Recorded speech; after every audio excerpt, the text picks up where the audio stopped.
Hello friends, मेरा नाम है अर्जुन लांबा और आप देख रहे हो गुरुकुल प्रो। और मैं आपके लिए लेके आया हूँ एक रिएक्ट जेएस की सीरीज जिसमें आप सीखोगे रिएक्ट जेएस, बिगनर से एडवांस की तरफ लेके जाएंगे।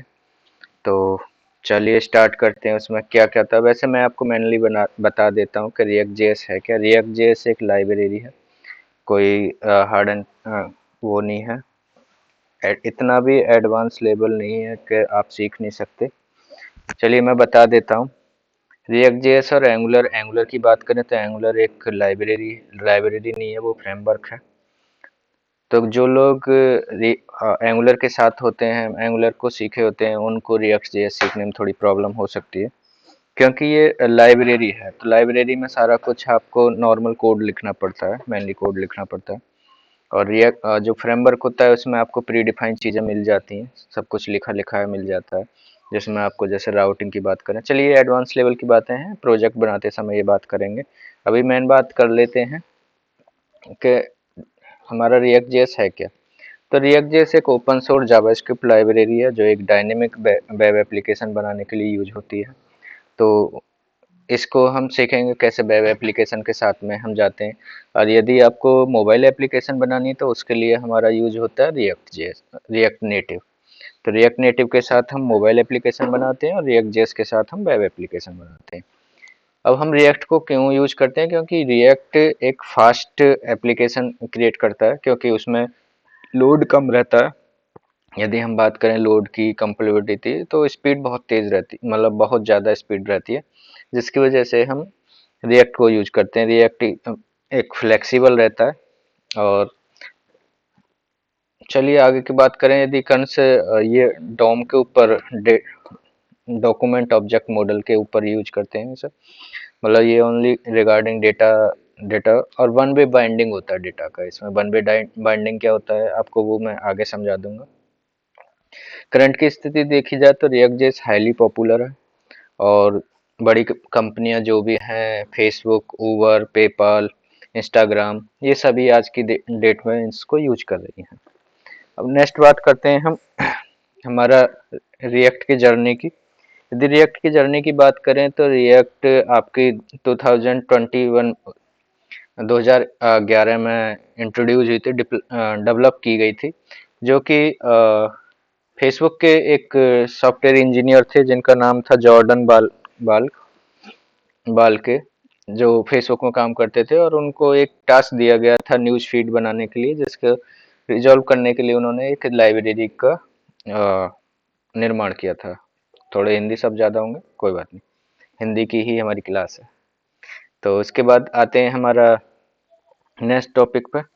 तो इन्होंने 2011 में इंट्रोड्यूस किया था फेसबुक के न्यूज़ फीड बनाने के लिए, उसको इम्प्लीमेंट किया था। उसके बाद में इन्होंने इंस्टाग्राम में 2012 में इन्होंने इंस्टाग्राम में इम्प्लीमेंट किया था। उसके बाद आते हैं करंट की बात करें तो बहुत हाईली पॉपुलर है।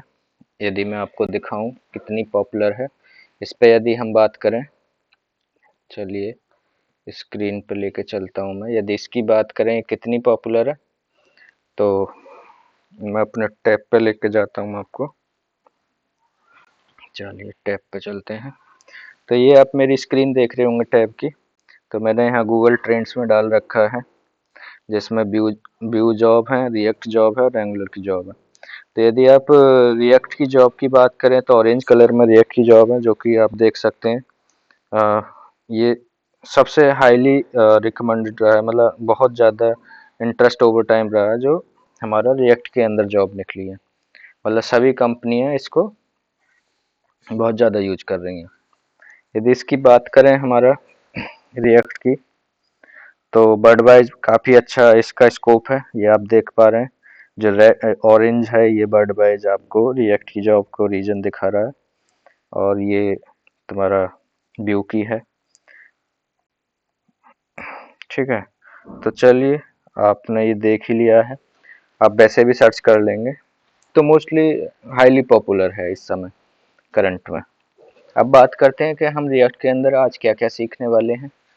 सॉरी, आज नहीं सीखेंगे, मतलब हम पूरी सीरीज में क्या क्या रोड मैप क्या है हमारा, क्या क्या सीखेंगे इस सीरीज के अंदर। तो चलिए उस पर बात करते हैं। मैं यदि बात करूं उसकी, तो सबसे पहले होता है हमारा क्या क्या रोड मैप रहेगा रिएक्ट जेएस का, तो मैं आपको बता दूं।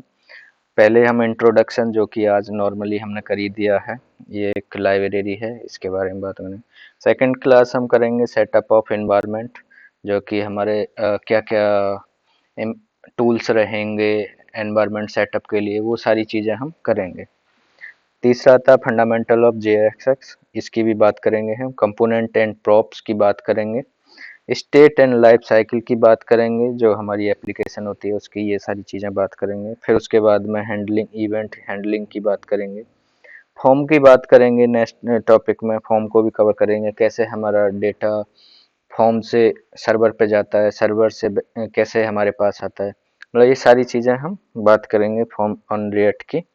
और वैलिडेशन वगैरह जो भी हमारी फॉर्म की रहती हैं, ये सारी चीज़ें हम इसके अंदर कवर करेंगे। फिर नेक्स्ट टॉपिक रहेगा हम रिएक्ट राउटिंग।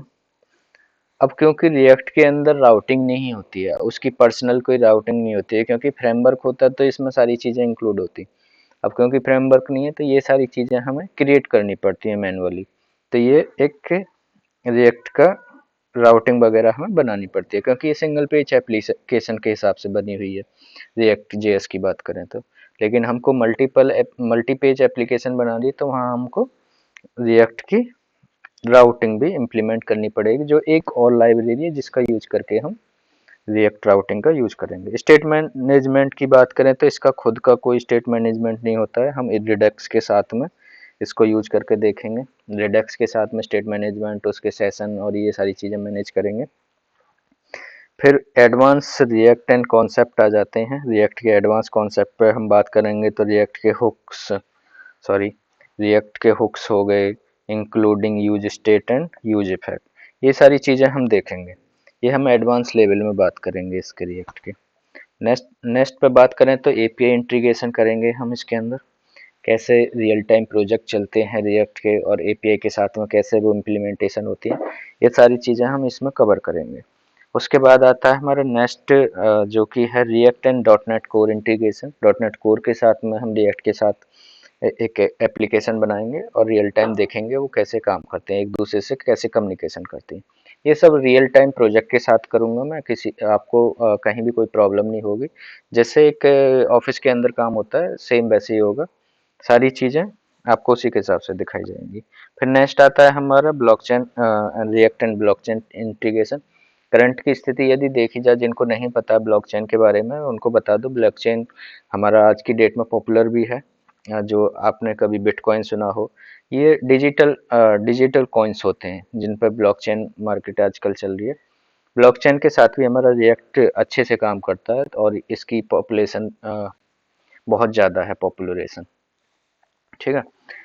अब नेक्स्ट बात करते हैं हम रियल वर्ल्ड प्रोजेक्ट की। तो रियल वर्ल्ड प्रोजेक्ट तो ऑलरेडी हम बना ही रहे हैं, डॉट नेट कोर के साथ बना रहे हैं, ब्लॉकचेन के साथ बना रहे हैं, लेकिन और भी अदर प्रोजेक्ट हम बना के देखेंगे, खाली इन्हीं पे नहीं रहेंगे।